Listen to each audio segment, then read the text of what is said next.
अच्छे लोगों की मृत्यु जल्दी क्यों हो जाती है? अच्छे लोगों के साथ बुरा क्यों होता है? अच्छे लोग अपने पाप का फल जल्दी ही काट लेते हैं।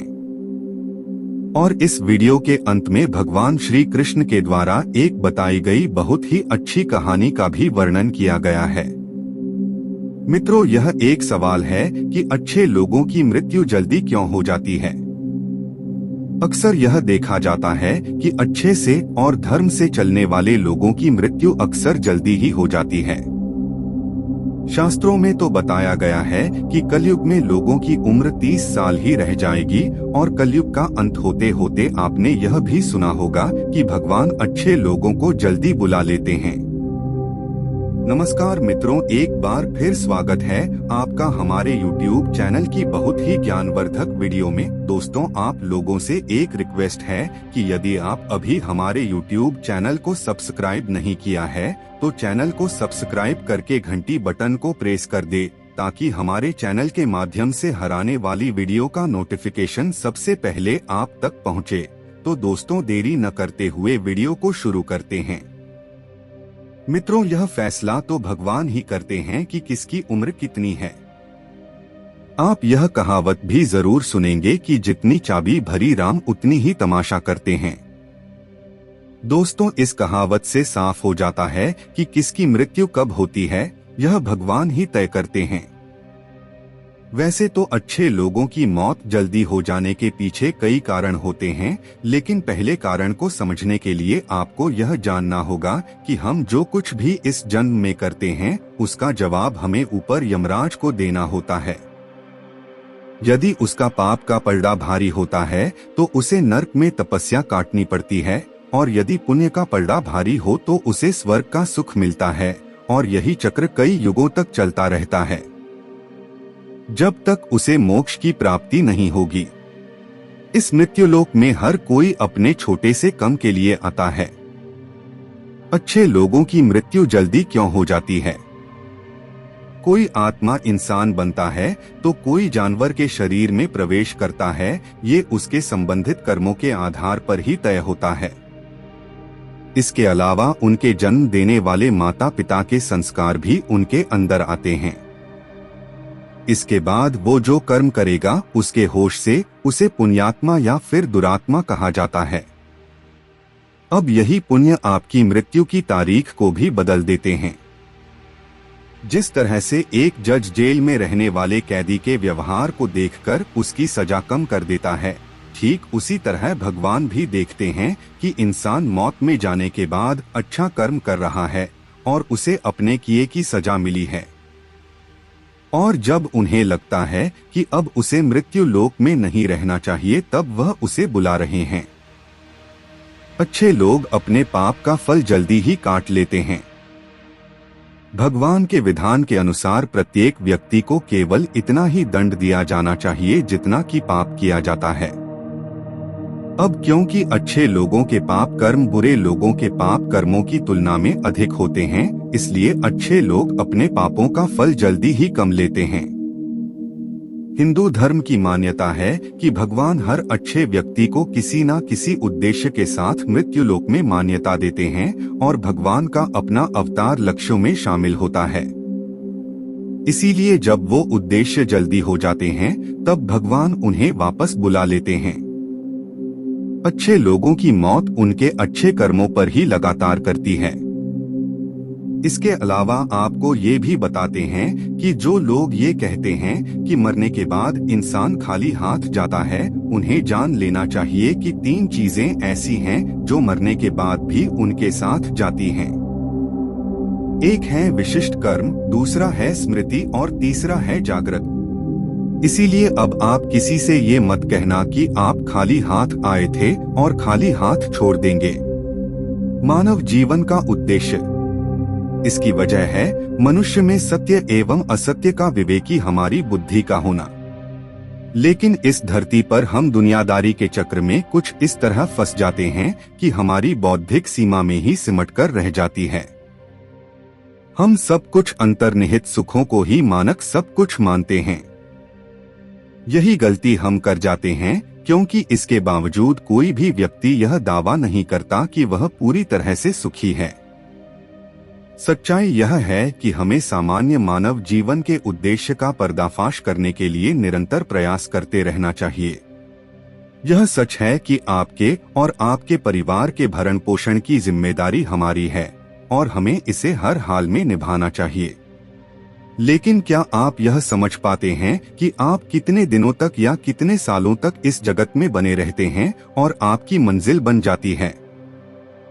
तो इन कार्ड के उत्तर में ज्यादातर लोग यही कहते हैं कि पता नहीं, ऐसे लोग बड़े ही अजीब होते हैं। वो यात्रा तो कर रहे हैं पर यात्रा के संबंध में उन्हें कुछ जानकारी नहीं होती।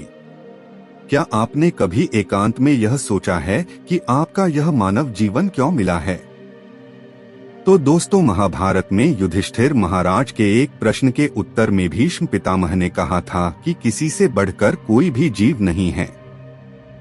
आपको यह जानकर आश्चर्य होगा कि 84 लाख योनियों के बाद हम मनुष्य जीवन से मिलते हैं और संसार के सभी प्राणियों में मनुष्य ही सबसे श्रेष्ठ है। मित्रों, धर्म कोई सा भी क्यों ना हो, हर किसी में यही बताया गया है कि जिसने इस धरती पर जन्म लिया है उसकी मृत्यु निश्चित है। और अगर बात सनातन धर्म की करें तो इसकी एक मान्यता के अनुसार बच्चे के जन्म की छठी रात ही ब्रह्मा जी उसकी किस्मत लिख देते हैं, जिसमें उसके आने वाले कल जैसे विवाह, पढ़ाई, नौकरी, यहाँ तक कि मृत्यु की तारीख तक शामिल होती है। इसी तरह दोस्तों, श्रीमद् भगवद गीता में भी भगवान श्री कृष्ण कहते हैं कि ये एक आध्यात्मिक और ईश्वरीय जीवन का पद है जिसे प्राप्त करके मनुष्य मोहित नहीं होता। यदि किसी जीवन के अंतिम समय में भी इस तरह की स्थिति में हो तो वह भगवत धाम में प्रवेश करता है। मनुष्य कृष्ण भावनामृत या दिव्य जीवन को एक क्षण में तुरंत प्राप्त कर सकता है और हो सकता है कि उसके लाखों जन्मों के बाद भी यह प्राप्त न हो। दोस्तों, यह तो सच को समझने और स्वीकार करने की बात है। भगवत गीता कहती है कि वास्तविक जीवन शुरू किया गया यह उद्यम जीवन के साथ होता है। दोस्तों, इन बातों से यह तो स्पष्ट होता है कि हम सभी एक निश्चित समय के लिए पृथ्वी पर रहने वाले सभी लोग आते हैं और कुछ विशेष कर्मों को करने के लिए आते हैं। जब हमारे कर्म पूरे हो जाते हैं और इस जीवन के लक्ष्य प्राप्त हो जाते हैं तो प्रभु हमें परलोक में एक सहज स्थान प्रदान करते हैं। भगवान कृष्ण और अन्य कहते हैं कि वास्तविक जीवन तब शुरू होता है जब यह भौतिक जीवन समाप्त हो जाता है। मित्रों, जो लोग सदाचारी होते हैं और जीवन में अच्छे कर्म किए होते हैं वे वास्तव में विशेष होते हैं। जब उनकी मृत्यु का समय निश्चित हो जाता है तो दोस्तों वे इस दुनिया को छोड़कर आगे की यात्रा जारी रखते हैं। अच्छे लोगों के साथ बुरा क्यों होता है? मित्रों, आपने देखा होगा कि पूजा पाठ और धर्म कर्म करने वाले लोगों की जिंदगी बुरे कर्म करने वालों की तुलना में काफी कठिन है। आपने यह निश्चित रूप से सोचा होगा, तो आप इसके रहस्य कथनों को खोलेंगे। आपके पुराणों में वर्णित एक कथा असंख्य है जिसके माध्यम से आप समझेंगे कि प्रत्येक प्राणी को उसके कर्म के अनुसार ही फल मिलता है। अगर कोई अच्छा कर्म करता है तो उसे अच्छा फल मिलता है और अगर कोई बुरा कर्म करता है तो उससे दुख मिलता है। श्री कृष्ण ने कहा कि एक गांव में 2 आदमी काम कर रहे थे। उनमें से एक बड़ा ही धार्मिक था और रोज मंदिर जाता था और भगवान की पूजा करता था, लेकिन दूसरा आदमी नास्तिक था और वह भी रोज मंदिर गया था और वहां से उसने जूते, चप्पल और दाल पत्ती से पैसे चुरा लिए थे। एक दिन उस गांव में बहुत जोर की बारिश हो रही थी और उस समय मंदिर में पुजारी के अलावा और कोई नहीं था। नास्तिक वाला मंदिर गया और उसने तुरंत ही सारा धन चुरा लिया और वहां से चला गया। उसी समय आस्तिक वाला आदमी भी मंदिर गया और भगवान की पूजा करने लगा। उसी समय मंदिर के पुजारी ने उसे देख लिया और उसे ही चोर समझ लिया। गांव के बाकी लोग भी आ गए और बचकर निकल गए। रास्ते में वह एक बार टकराया और घायल हो गया। आस्तिक व्यक्ति को वह व्यक्ति मिला जिसने मंदिर में चोरी की थी। करोड़ों कल्प जाने पर भी पाप कर्म का बिना भोगे नाश नहीं होता। कुछ समय बाद दोनों व्यक्तियों की मृत्यु हो गई और वहां आस्तिक व्यक्ति ने यमराज से पूछा कि उसके साथ ऐसा क्यों हुआ। यमराज ने कहा कि जिस दिन तुम पर झूठा आरोप लगाया गया था उस दिन तुम्हारा जीवन समाप्त हो गया था, लेकिन तुम्हारे द्वारा किए गए अच्छे कर्मों के कारण तुम बच गए। यमराज ने कहा कि दूसरी ओर किसी व्यक्ति के भाग्य में एक राजा बनना लिखा था, लेकिन उकेसे पाप कर्मों के कारण वह एक मामूली चोर बना रहा। मित्रों, दूसरे और शास्त्रों में यह भी बताया गया है कि करों कल्प अनुमान जाने पर भी पाप कर्म का बिना भोगे नाश नहीं होता। इसलिए जो व्यक्ति पाप करता है वह हो सकता है कि आज खुश हो, लेकिन उसे अपने पाप का फल कभी नहीं तो कभी छोटा नहीं मानता। इसी तरह से एक कहानी यह भी है कि एक बहुत ही ज्यादा पापी व्यक्ति एक रास्ते से जा रहा था और वहां बहुत सारा सोना मिल गया, और जब उसी रास्ते से एक अच्छा और धर्मात्मा व्यक्ति जा रहा था जिसे कांटा लग गया और वह जोर से जमीन पर गिर गया। वहां के कुछ लोगों ने सोचा कि यह तो बड़ा गलत हो गया, और फिर वे दोनों आदमियों का चक्कर ले गए एक पंडित को दिखाई दिए। पंडित जी ने बताया कि वह जो पापी व्यक्ति है उसकी नियति में राजा बना था, लेकिन उसके द्वारा पाप के कारण उसे इतना सोना ही केवल मिल पाया है। दूसरी ओर भले ही किसी भी धर्मात्मा के जीवन का आज आखिरी दिन था, लेकिन उसके द्वारा अच्छे कर्म किए गए, क्योंकि उसे केवल एक कांटा ही लगा और वह बच गया। क्या अच्छे कर्म करके बुरे कर्मों के फल से बचा जा सकता है? शास्त्रों में बताया गया है कि व्यक्ति को अपने अच्छे और बुरे कर्मों के फल अवश्य ही पड़ने वाले होते हैं। अच्छा कर्म करने से अच्छा फल मिलता है और बुरा कर्म करने से बुरा फल मिलता है। हमें अच्छे और बुरे दोनों कर्मों के फल भोगने वाले हैं। भगवत गीता में भगवान श्री कृष्ण कहते हैं कि कर्म की गति आसान नहीं है। इसका मतलब यह है कि यह फाइल बड़ी मुश्किल है कि हम में से कौन जन्म से कर्म करेगा और कौन जन्म में हमें उसका फल मिलेगा। हो सकता है जिस पाप के कारण आज आपके साथ बहुत बुरा हुआ कि आपने हजारों जन्म पहले किए हो।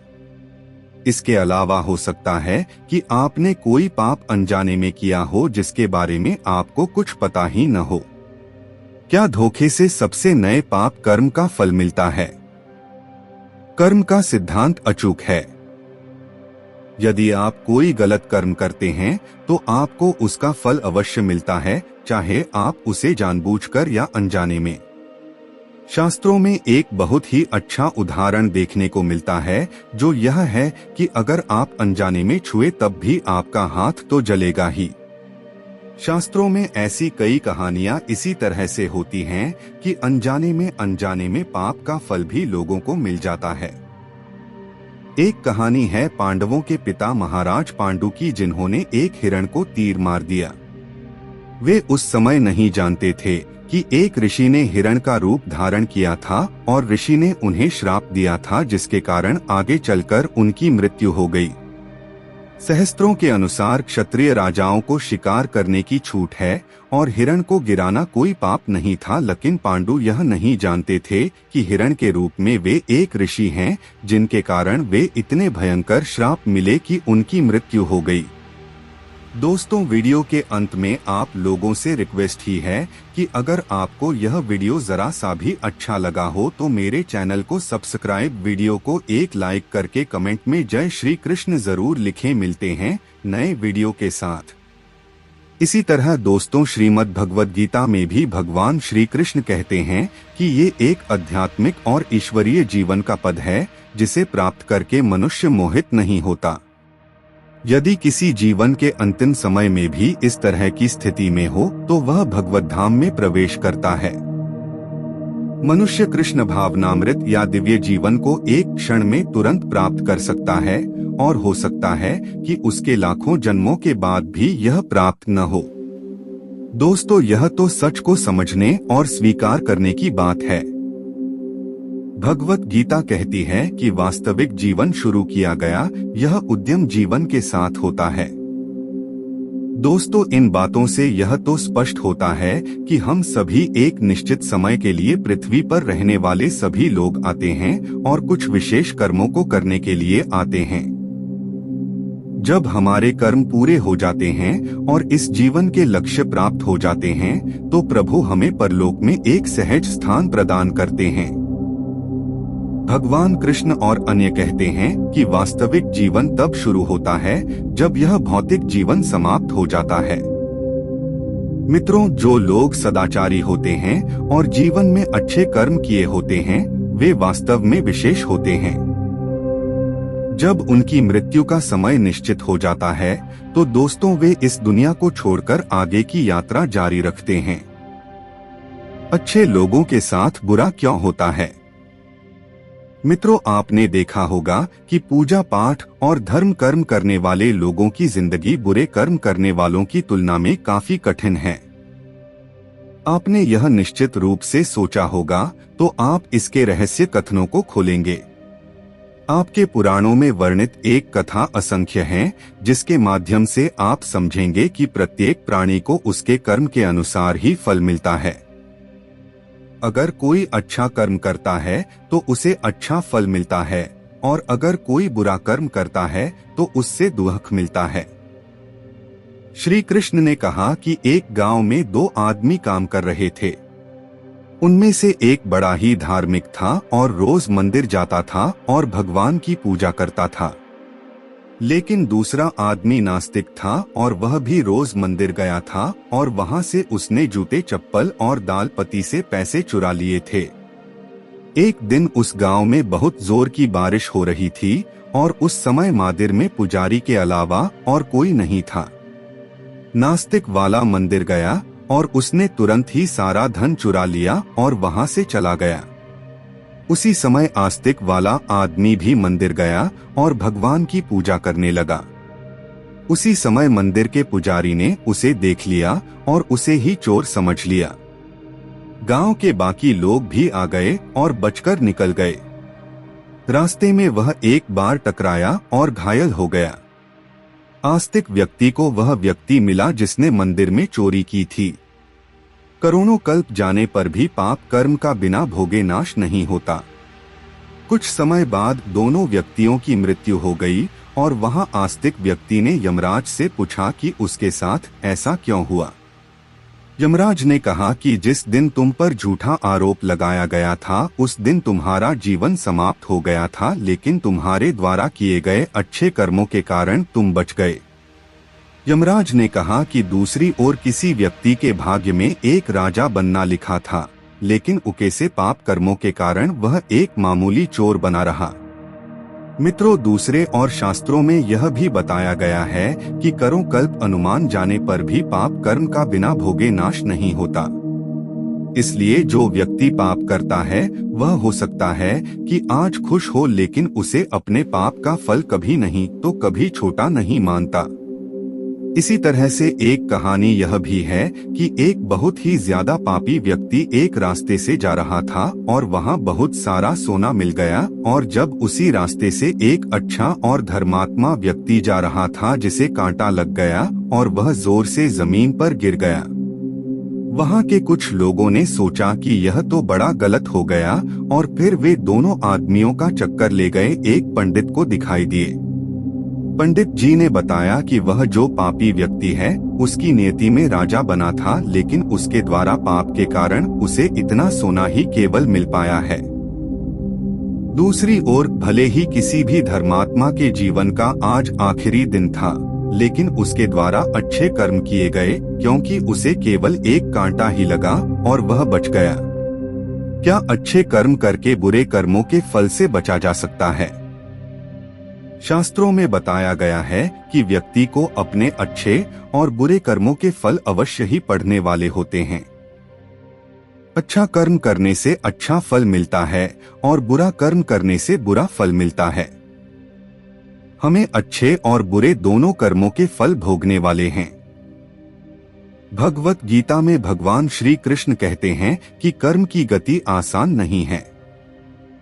इसका मतलब यह है कि यह फाइल बड़ी मुश्किल है कि हम में से कौन जन्म से कर्म करेगा और कौन जन्म में हमें उसका फल मिलेगा।